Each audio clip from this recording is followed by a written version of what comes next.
Olá, tudo bem? Sou Emildo Coutinho, professor de inglês.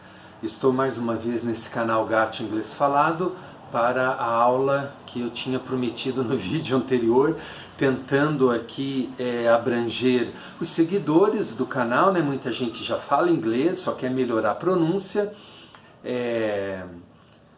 Tem curiosos, e agora com a minha atuação no Estado, né, através do sistema do PSS, né, contrato simplificado, muitos alunos do ensino fundamental e médio estão me seguindo. Eu falei que ia fazer uma aula tentando abarcar toda essa realidade aqui, que ninguém saísse perdendo, né, na aula, no conhecimento. Então, assim, é o verbo to be, né, o to be verb, bem simples assim, porém eu vou colocar todo esse meu jeito de abordar esses assuntos, né? Pronúncia,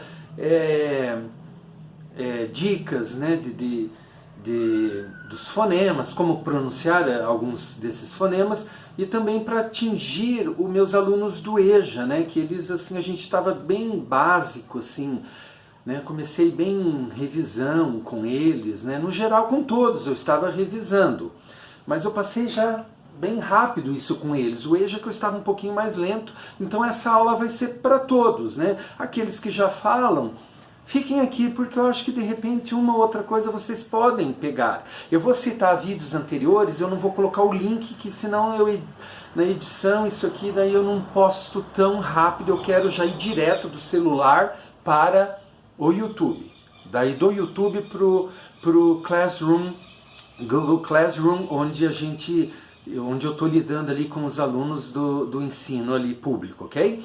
Então, assim, to be verb, a gente tem que pensar que significa ser e estar no português, né?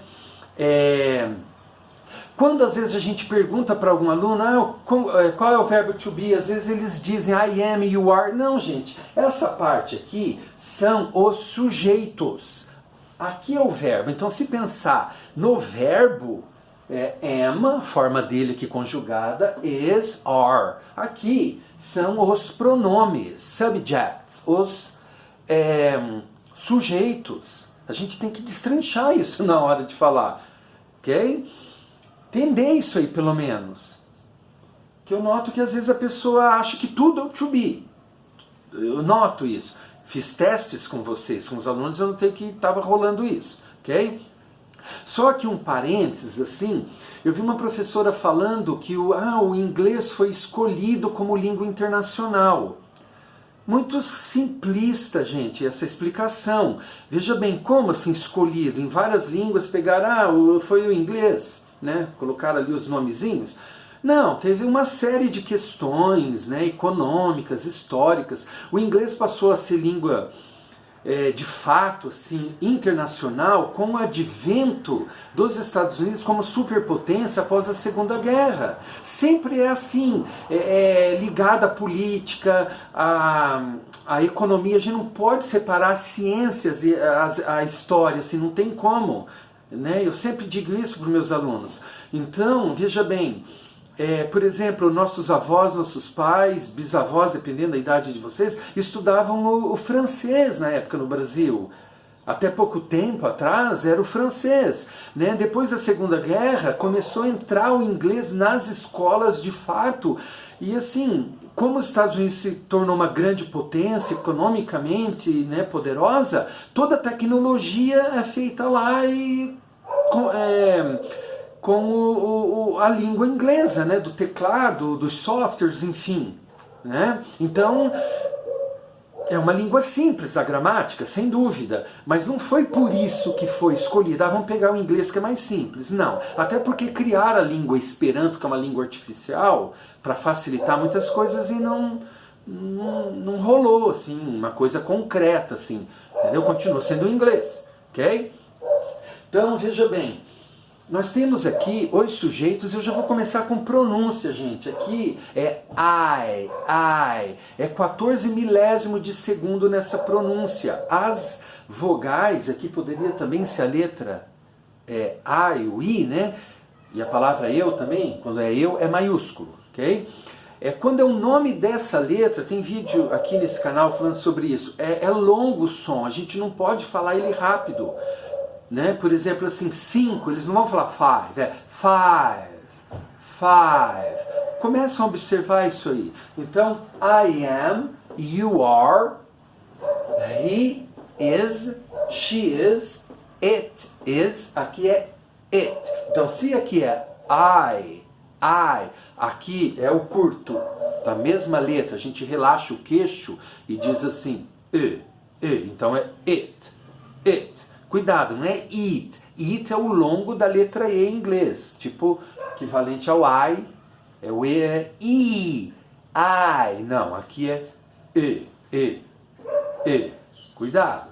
It is, aqui tem som de Z, porque após uma vogal, o S tem som de Z, porque a vogal é vozeada, ela vibra na garganta, ela transforma o S em Z. Is.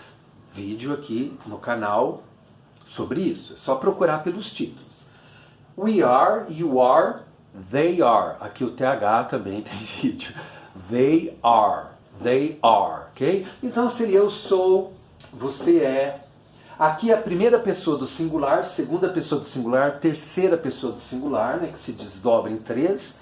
Ele, ela, ou ele ou ela neutro para objetos e animais. Isso não tem no português. No inglês tem que ter, porque nós não temos no inglês sujeito oculto, né? Ou sujeito indeterminado, essas coisas assim, ou para falar da natureza, você vai dizer chove. No inglês você tem que dizer it rains, ok? Então é uma língua que não te possibilita você não ter um sujeito, né? Um sujeito aqui. E outra coisa que é interessante é que é o seguinte, aí comparando a complexidade do português. Então eu vou dizer eu sou, eu estou, seria oficialmente tu és, tu estás. E a gente não usa. Então seria você é, você está, né? Então a gente já começa a lidar com esse tipo de coisa, assim, né, na realidade das línguas. No inglês nós temos até o tu és, que seria thou art, né, tem hinos, assim, principalmente evangélicos, assim, conhece aquele hino, How Great Thou Art, né, o quão grande e glorioso és tu, numa tradução, né, vertendo para o português. Então, thou art é a língua de Shakespeare, ou o inglês arcaico, da época de Shakespeare, que ainda existe em alguns contextos, né? É o equivalente a tu és. Soa bem mais distante, assim, do dia a dia, né? Eles não usam, como no português a gente ainda usa o tu, conforme a região, embora não com s, né? Tu és, né? Carioca fala tu é, Santa Catarina também, tu é, tu tá, né? É muito difícil ouvir um tu és, mas quando alguém fala tu, mesmo que fale tu és, não vai soar tão antigo pra gente, né? Então a gente tem que às vezes começar a observar essas coisas assim na interpretação das línguas, pra gente expandir assim, né, a percepção, o conhecimento, né? E isso ajuda demais, gente, ajuda demais. Então, por hora é isso, né? O to be bem básico, né? A pronúncia, né? Bem bacaninha, né? Vamos mais uma vez? I am, you are, he is, she is, it is, we are, you are, they are, né? Ser e estar, que no inglês é uma coisa só, né? A gente entende pelo contexto, mas para eles não há diferença nenhuma. Eles até, claro, sabe que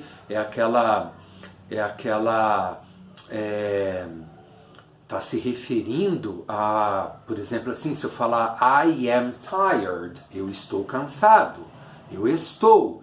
E é diferente de falar I am Emildo, eu sou o Emildo. Só que assim, para eles é o mesmo verbo, É na hora que a gente vai interpretar, traduzir, que nós vamos ver como a gente traduziria isso, né, para o português. Mas eles têm, assim, essa noção de que se a pessoa está naquele momento, ou ela é sempre, né? Eu vou ser sempre o Emildo, vou ser sempre ser o Emildo enquanto eu estiver vivo, e eu estou cansado naquele momento. Essas coisas existem na língua, claro, né? Bem pensado, tem que ser considerado isso também. Não há falhas, digamos, ok? Por hoje é só, então quero dar aula bem curta, de uns 10 minutos, mas assim a gente segue para o próximo conteúdo.